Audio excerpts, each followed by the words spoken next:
Assalamu alaikum everyone. Peace and greetings to everyone who might be watching this. And this short video is again a reflection on how we perceive existence and how we perceive reality. So if you have seen a couple of other videos that I've posted up, what I say with regard to coming into Islam, it's not just about a change of lifestyle. It's actually based upon how we understand and perceive reality, how we perceive and understand existence.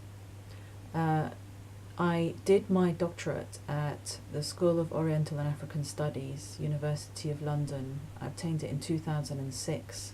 And for that doctorate, part of my research was looking into this book. I can really recommend everyone get this book. It's called Ambiguous Adventure by Cheikh Hamidou Kane, and he is from Senegal.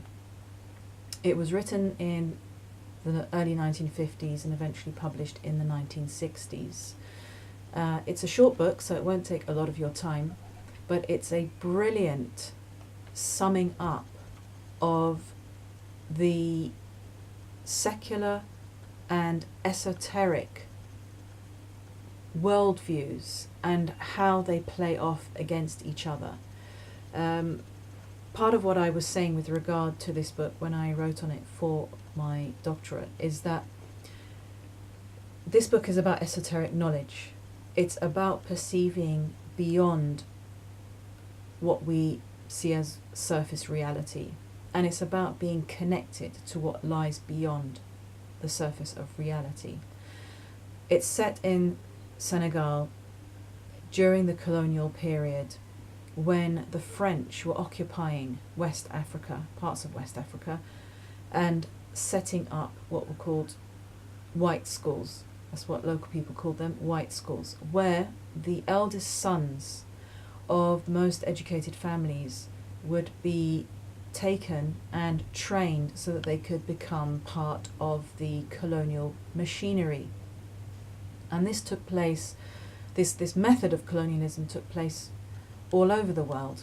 Hence, another reason why Muslims today have lost touch with a lot of the tradition and are trying to revive it through books, but without actually perhaps embodying it in spirit. That is because the long tradition of initiation that has been passed down from teacher to student and teacher to student, the inculcation of wisdom and a wisdom-based way of life was destroyed when colonialists came in and took over the education system, and there's a lot more to be said on that.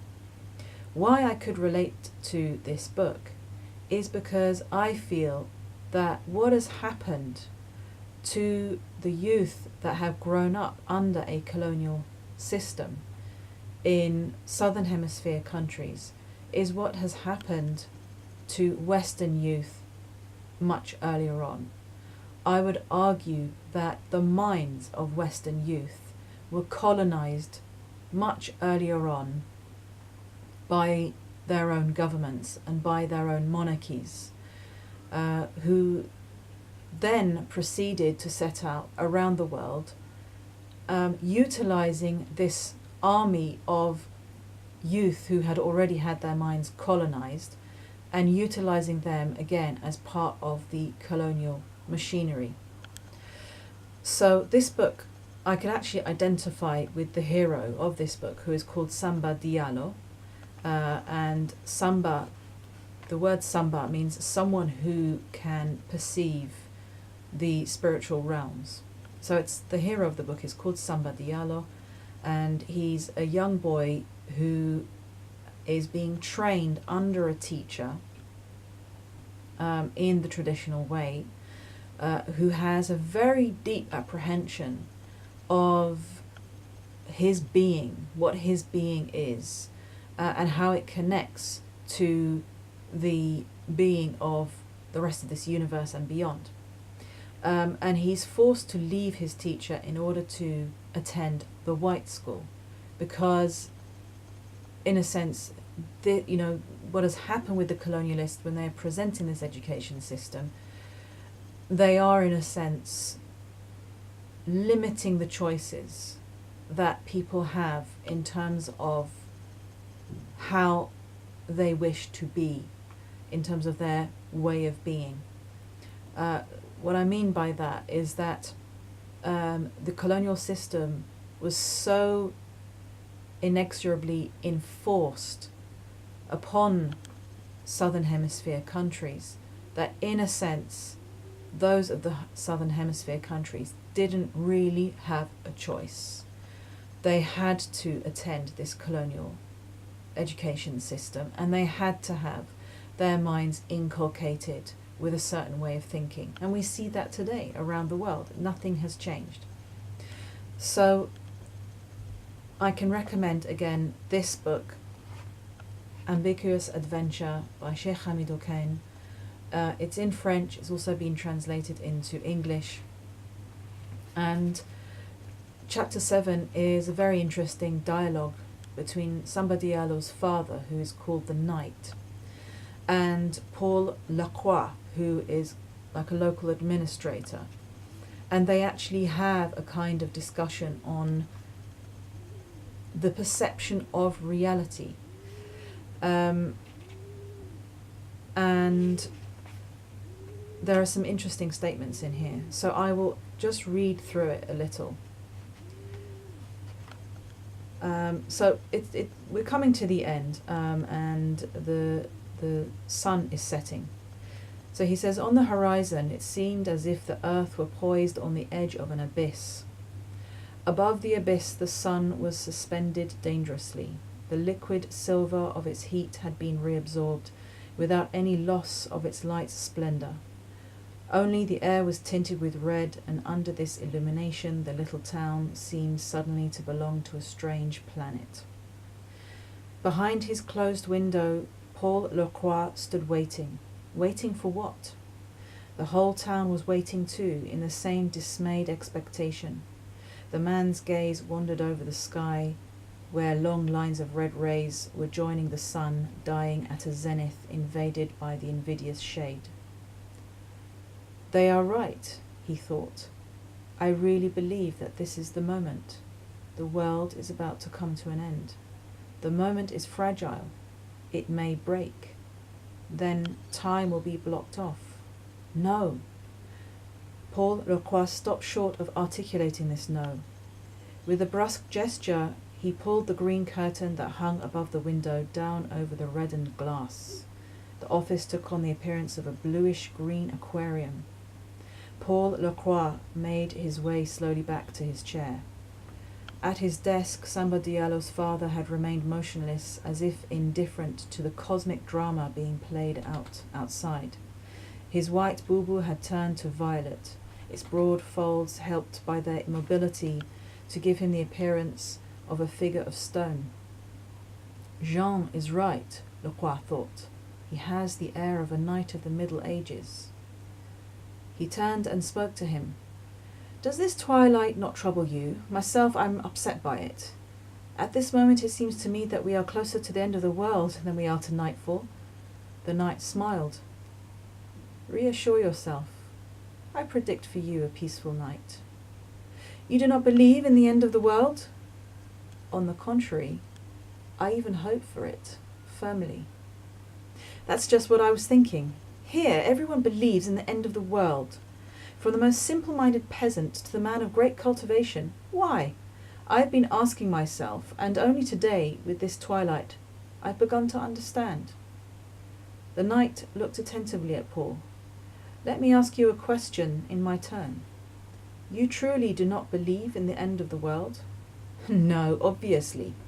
The world will not come to an end, at least not to an end that is expected here. That a catastrophe might destroy our planet, of that I do not speak.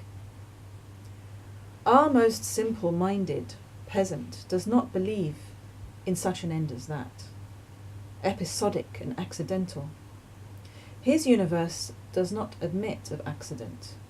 In spite of appearances, his concept is more reassuring than yours. That may well be. Unfortunately for us, it is my universe which is true. The earth is not flat. It has no steep slopes which give upon the abyss.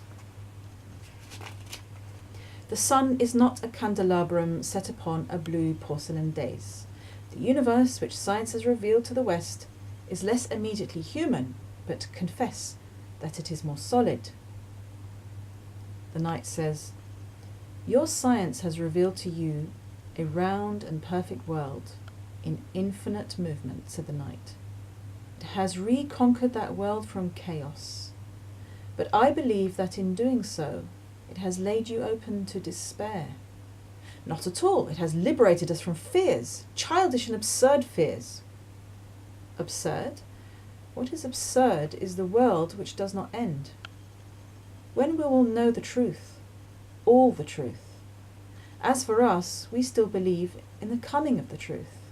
We hope for it."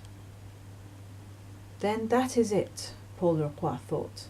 The truth which they do not now possess, which they are incapable of conquering, they hope for it in the end. It is so in the case of justice also. All they want and do not have, instead of trying to conquer it, they await it at the end. He did not express this thought, he merely said, "As for us, we conquer a little more of truth each day, thanks to science. We do not wait." I was sure that he would not have understood, thought the knight. They are so fascinated by the returns they get from the implement that they have lost sight of the infinite immensity of the workyard.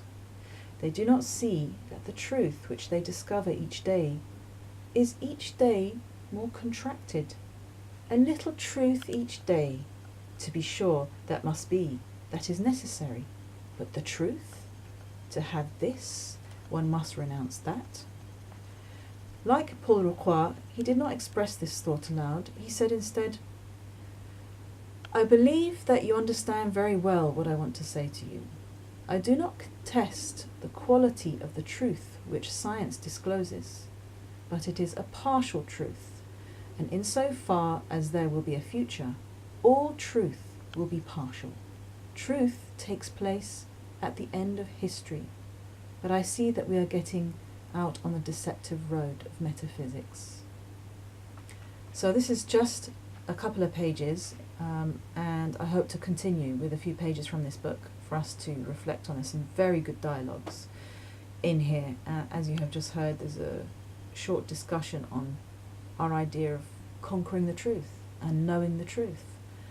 And I will read more, inshallah, in the next clip. I hope you enjoyed that, and please do leave your thoughts and comments underneath this video. Assalamu alaikum.